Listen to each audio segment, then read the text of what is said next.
Greetings, everybody, at Southeast Conference, and thank you for the invitation to say a few words. First of all, I am really excited that you're actually all meeting in person. Hopefully, you see part of my team, Chad Pageant, my new state director. You guys all know Dana and Sherry, who are there as well, who do a great job for me, and Senator Murkowski. So I'm really glad you're there. I don't know about you guys, but I got some serious Zoom fatigue. And I'm really glad that you're all there. I wish I could be there. Second, I just want to thank everybody. Let's face it, last couple of years, literally think about what was going on 2 years ago as this pandemic was bearing down on us. No state, in my view, was hit harder than our state, whether it's resource development sector, our fisheries sector, of course, our tourism sector. And yet so many of you hung in there, resilient, worked serious hours, kept Alaskans employed, kept our economy afloat, to be perfectly honest. So big thank you. Probably the roughest 2 years we've had economically in a long time, I'm sure has been stressful for so many of you. And so I just want to thank all of you because you're the ones who got us through this. So where are we right now in DC? Look, I like to say that's kind of some good things and some bad things. I'll start with the bad things. You've heard me talk about a lot of them. Unfortunately, we have an administration in the Biden administration that on a lot of issues are trying to shut down resource development, shut down access to our land, slow roll projects that were approved by the previous administration. It's frustrating. I will tell you, I just got off the Senate floor, giving another speech on the 21 executive orders and executive actions undertaken by this administration solely focused on Alaska. But look, we're going to fight through this. This really isn't a surprise. We're trying to battle this and literally get to the White House saying, hey, no other state in the country is getting this kind of love. We don't like the love, to be honest. Hurting working families, small businesses. You shouldn't be trying to punish us. You should be trying to help us. So that's the bad news. The good news is, though, there are things that are happening that I think are important. I know that there's a lot of discussion on the infrastructure bill, and although that wasn't a perfect bill, I think it's going to do quite a lot, to close the historic deficit that we have always had relative to other states with regard to infrastructure. I say it a lot, we are a resource-rich, infrastructure-poor state. We have less road miles in Connecticut, and we're almost 120 times bigger than that state.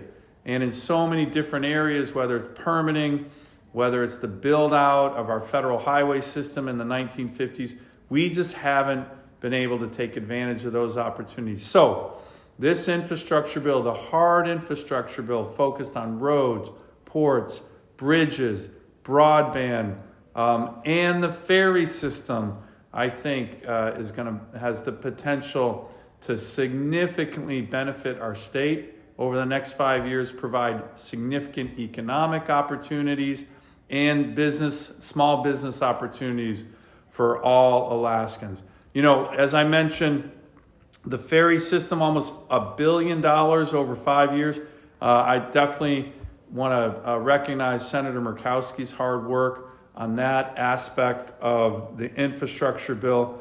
And a really important one that I know everybody in the state recognizes, particularly after this pandemic, broadband.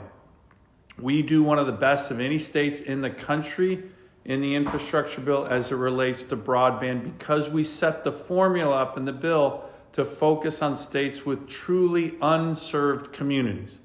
Now, unfortunately, Alaska has a lot of those. So we're hoping to close that broadband internet connectivity gap that exists in so many parts of our state. I think we have an enormous opportunity to do that. And just think what the benefits can be, not just to small businesses like so many of you represent for our state, but healthcare, education for all Alaskans. You can be in the smallest village. If you have broadband connectivity or internet connectivity, it creates a level playing field. I think we learned that during the pandemic. So I'm very excited about that aspect of the infrastructure bill. Senator Murkowski, Congressman Young, and I actually testified in front of the Juneau legislature, state legislature, just last week. We'll probably do that again. We did it in the House. We'll probably be doing that again in the state Senate here soon. But the key message I had was, A, we got to work together. All Alaskans, feds, state, local, tribes, to really take advantage of this opportunity on infrastructure. B, the challenges that we got to be aware of. One is on getting projects permitted. Now, one element of the bill that I actually really like is significant permitting reform. This is an issue I care deeply, deeply about. It was an issue I worked closely with President Trump and the Trump administration on. The Trump administration put forward an executive order that in many ways was modeled after my Rebuild America Now Act, very big overhaul of NEPA, the National Environmental Policy Act. That was rescinded, unfortunately, by President Biden on day one of his administration, but we were able to get in the infrastructure bill a lot of that permitting reform that makes timelines more certain, more efficient, and things that you could count on with the federal government. So stay tuned on that. I'm hoping that permitting aspect of the bill that streamlines our permitting system will work for some of these projects. I get a little bit nervous, though, when I talk about those 21 executive orders and actions shutting down Alaska. So that's one key aspect.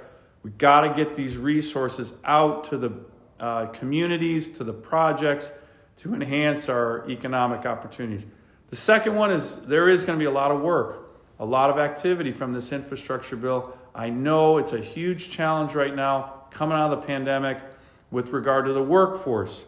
We want to make sure that the significant economic activity that comes from this infrastructure bill, that the work goes to Alaskans, goes to our workers, goes to your employees, goes to all of you, so we're not importing people from the lower 48. So I know these are big concerns of all of yours. They are of mine as well. Let me just end with one final note. The tourism sector, thank all of you. I know we have so many in that sector attending the Southeast Conference. You guys were also, really took it on the chin, let's face it, during the pandemic, hung tough. Know that your congressional delegation is working on these issues daily, whether it's passing bills last year to make sure we had cruise ship passengers finally, or working with the CDC, some of the other executive branch agencies to try to make sure that tourism in Alaska is promoted, not discriminated against. The CDC is releasing new guidance actually today on their cruise ship guidance. We have been working with them, with HHS, with the Commerce Department here in DC, with the White House, saying you need to help promote tourism in Alaska, not undermine it. We'll see what happens. The CDC, to be quite honest, is somewhat unreliable, somewhat unpredictable, but we're hoping that some of the worst case scenarios, what they're planning on doing, particularly as it relates to cruise ships, aren't going to materialize. We'll know more tomorrow, and I think that's going to be really important. So have a great conference. Thanks again for all you've done, not just over the last 2 years, which have been tough, but for the many, many years that you have really been a key element, not just of the economy in Southeast, but really throughout the whole state. Keep up the great work and know that your delegation and my office are here to help. Our door is always open. We want to make sure we hear from all of the good ideas that come out of this conference and work with you to try to implement them.